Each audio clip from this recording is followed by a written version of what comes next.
Symmetry is unbalanced and unrefined. ACM Nisiaya, Ait, Tunashqualawan, E quick quits nalatst, Anthasitsia ama, Thumana, Quetzanthalia, E Slahotiam, the Amath, Quethansakalot, E Slahotiam, Meetsab, Quitwilam, Tunatamoch, Tunahwanelmoch, Tiskohomashoth, Humathquiam, E Slywitcheth. Greetings to our honored guests and my dear ones. I have good feelings in my heart to see all of you this evening. In our language, Hakametnam, Downriver Halkamelam, I told you my name, I told you who my parents are, I told you who my grandparents are, because I see people in this audience that know who I am. And those are the kinds of, that's our law. When we stand up and welcome people to the territory, we have to tell them who we are, who we represent. And it's my honor and pleasure to introduce to you our star attraction for this evening, Miss Cindy Blackstock, who is a good friend to children and to all of us, especially I feel personal pride in her being Gitxsan from British Columbia. Cindy Blackstock is the Executive Director of First Nations Child and Family Caring Society of Canada. She's also an Associate Professor at the University of Alberta and Director of First Nation Cares. She's a member of the Gitxsan First Nation. Cindy has 25 years of social work experience in child protection and Indigenous children's rights. As Director of the First Nations Children's Action Research and Education Service, that's FN Cares, at the University of Alberta, her research interests are Indigenous theory and the identification and remediation of structural inequalities affecting First Nations children, youth, children, and families. Her promotion of culturally based and evidence-informed solutions have been recognized by the Nobel Women's Initiative, the Aboriginal Achievement Foundation, Frontline Defenders, and many others.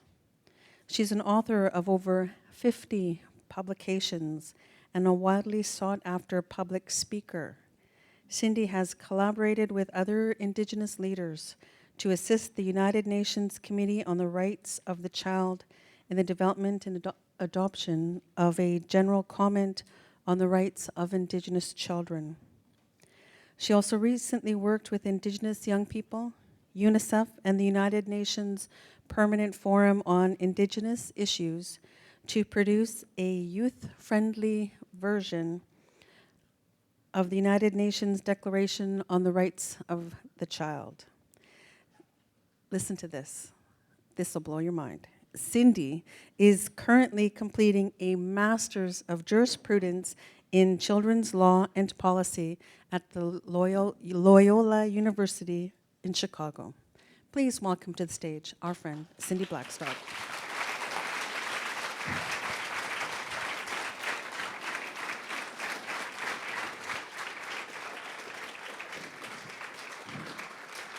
So it's a great time of hope for all of us in this country. There's a chance for all of us to make a difference. And some of the problems that we're confronting are very difficult problems. They were willed to us by the previous generation who looked the other way, who thought that solving them wasn't possible. And some even thought that solving them wasn't necessary. I think that's why I hang out with children so much. They make a lot of sense. And they can see things that we somehow make soft and comfortable when we grow up. They remind us to bring the very best of ourselves to the world. When you have a child in your life, you want to be on your best behavior. You want to give them the life that's even better than yours. It's something that unifies all people of all cultures. The desire to give a child the childhood that they feel proud of. a childhood they don't have to recover from. Recently, I was walking with a little girl and one of my friends, Charlene Barehead, along a street in Ottawa. And we know that there are some children for whom home is not a safe place. There are some places, some houses, where there are things that make children uncomfortable and unsafe. And we were walking along with this 9-year-old non-Aboriginal girl, and we came upon a house. And she stopped and she said, "Can you see what they're doing there?" And Charlene and I, as adults, we looked and we saw the obvious, of course. "They're laying sod," we said. She said, "No, that's not what they're doing. They're trying to make it look beautiful. And what happens in that house is not beautiful for children." The house she was talking about was the House of Commons.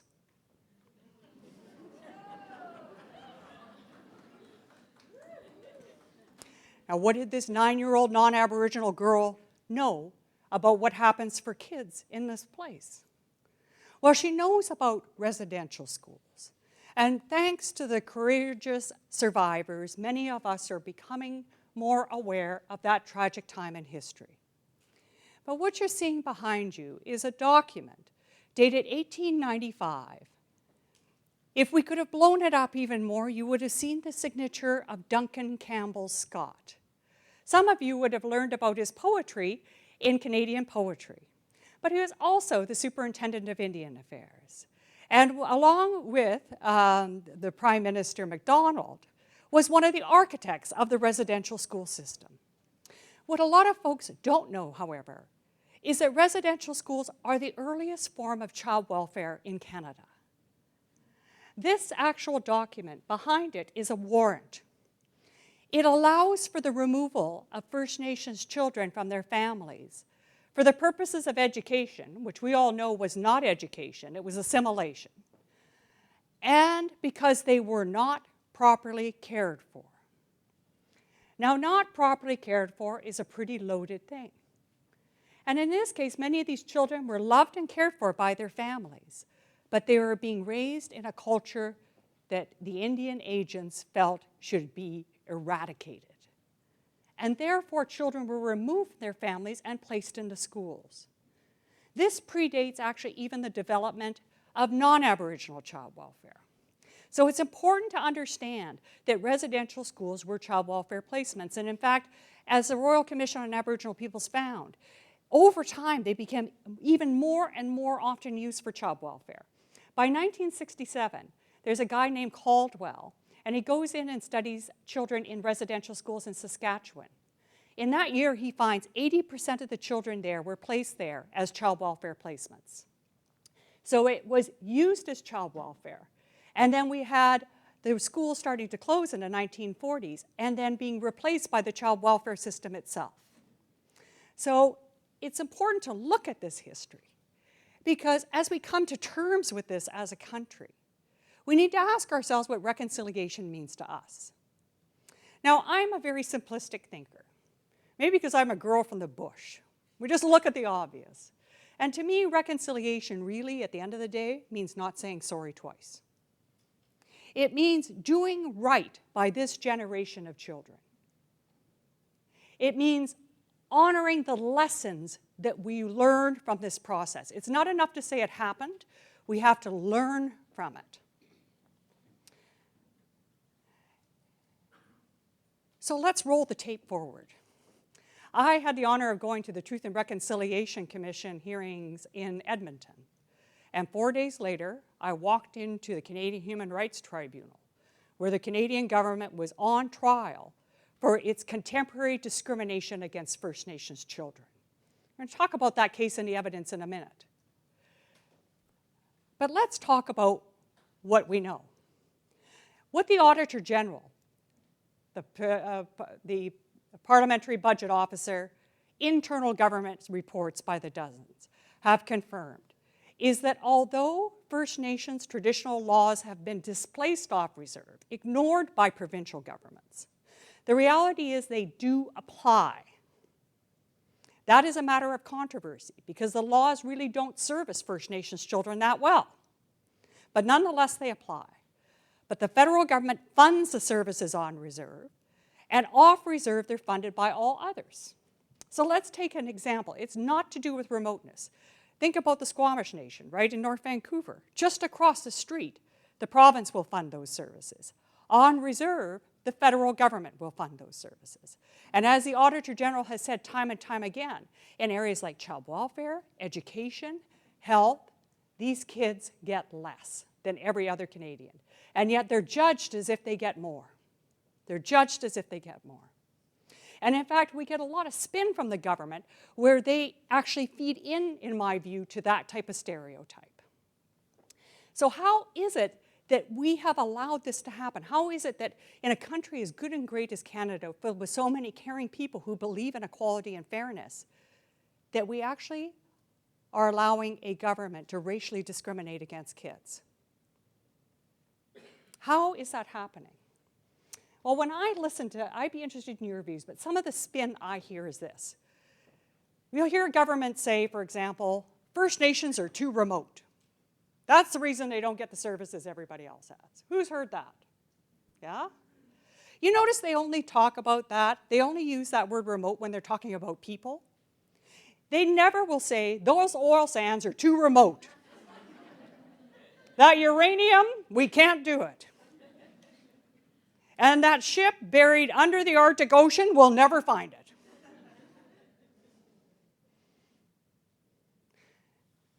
Our most precious resource we have in this country is our kids. Most precious resource. It's not about remoteness. Then we have Aboriginal people. It's complicated. In the example I'm going to show you in child welfare and in many others, it's not complicated. It's complicated to perpetuate racism and discrimination. It's not complicated to do equality. These are solutions that are available to the government. And think about it this way. They'll say we know 1 in 6 First Nations do not have clean water to drink. This is in one of the wealthiest countries in the world. But we can fly a DART team halfway around the world in an earthquake zone and have clean water pumping in 24 hours. So why can't we do that in Tyga First Nation, an hour and a half outside of Toronto? And then there's the one about the money. First Nations cannot be trusted with the money. We cannot provide, we need more accountability on behalf of First Nations before we're going to put out more money out the door. And this is what we've heard a lot on First Nations education. Now, think about it for a moment. Am I the only one? Maybe because I live in Ottawa, and to the east we have Montreal, which is basically went through, I think, 4 mayors in 1 year for corruption charges. No one suggested that the people of Montreal who elected those people, those kids should get a 30% cut in their services from the federal government, and no one should fund it. And then we have Toronto to the west.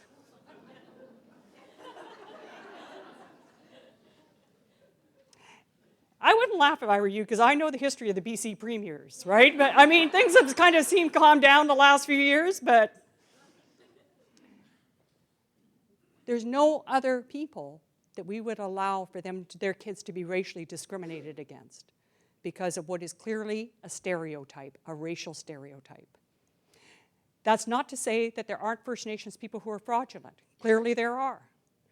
But it is no evidence that it's overrepresented amongst First Nations people. You will find that in every single population. And children should not be penalized because of that.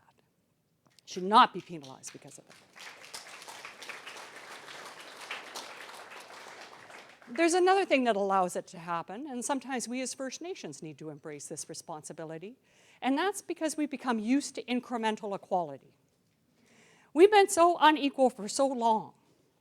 We're happy to get just a little bit more. And so there's a political announcement where we get a little bit more, but it's not equal. And then the Canadian public, in fairness to the Canadian public, they hear all this money going out the door, but what they don't hear is that it's still 30% less than what a non-Aboriginal child would get. And we have gotten used to this incremental equality idea. The problem with incremental equality is it never comes. I have a report in my office, it's written in typewriter, It says, can anyone hazard a guess as when there will be real equality for Indian children? That was written in 1967. I was 3 years old. We're still at it. We'll still be at it another 50 years from now unless we as a country firmly believe that when we sing "O Canada," that means justice, fairness, and respect for all kids. And we demand it of anyone who ever holds political office. That we no longer tolerate racial discrimination against children as a fiscal restraint measure in this country. I think there's two populations in my heart that I think always deserve the best from our country. One is our seniors and our veterans, and the others is our kids. And as the 11th wealthiest nation in the world, I think we can afford to do both. Why is this question of inequality, why is it bad for everybody else? You know, you can just kind of say, well, it's bad for First Nations. This is a great book I recommend to everyone to read. It's called The Spirit Level. And there's a website that goes with it, gapminder.org. For those of you who are teachers or you're in academia, you'll want to take a look at this website. Because basically what it does is it shows you that if I was wanting to become an elected official, say if I took over Ottawa for a day, I'd actually get rid of a lot of the stuff and I'd focus on one thing, and that's reducing the inequalities in our own country. Because if you reduce the inequalities in your own country, you decrease crime rates, you decrease mental health issues, you increase trust in your communities, you increase education rates, you decrease substance misuse issues, you get a robust economy. All of these good things happen when you reduce inequality. The problem for Canada is that our inequality gap is growing, not lessening amongst OECD countries. So we're actually going in the reverse direction. And so what are we doing in our public policy? We're building more jails, getting tough on crime, none of which helps, right? If we reduce the inequalities and the injustices in our society facing so many people, not just First Nations, others as well, we would be far further ahead as a people. So here's where we are in a world economy, right? It's 11th in the world. We're the 11th richest country in the world out of roughly 193 nations. This is according to the World Bank. These are their figures of last year. And we're coming into election cycle here federally. And you're going to hear just about every candidate say, vote for me because I'm going to give you a job. Yeah, I'm all about jobs. And if you vote for me, you're going to get a job and you'll be able to look after your family. The problem is there's not a lot of evidence that's true. If we are the 11th richest country in the world, where do you think Canada would rank in terms of its treatment of children in the world? If it was really doing everything it could for kids? Wouldn't you think we'd be at 11 or better? Well, last year there was a great organization called the Children's Rights Organization, Kids Rights Foundation, pardon me. It partners with the Nobel laureates every year to give out the International Children's Peace Prize. Malala won it last year, right? So this is probably one of the most prestigious kids' rights organizations in the world. And they thought, we're going to partner with the School of Economics in the EU, and we're going to find out if we ranked all these countries in the world, and we asked the question, how well are they doing for kids proportionate to their wealth? How well would they do? Well, Canada's results came out as shocking, according to the researchers. It was one of 4 countries that got a shocking result. This is where we rank 60th in the world, 60 in the world. And in the sub-index that deals with government powers, which is legislation and budgets, we ranked 115th in the world. So what is the company at 115 in the world? Well, the Russian Federation is 117 in the world. So we are not doing as well as we could be doing as a country at any level of government. We're doing as well as Vladimir Putin is doing for the children in the Russian Federation. So we cannot accept this argument from any level of government that they're doing enough for kids, because it's not showing up in the data and it's not showing up in your families either. You need only look in your communities to see why is it that we have kids who are going hungry in this kind of country, right? No, there's no reason for it.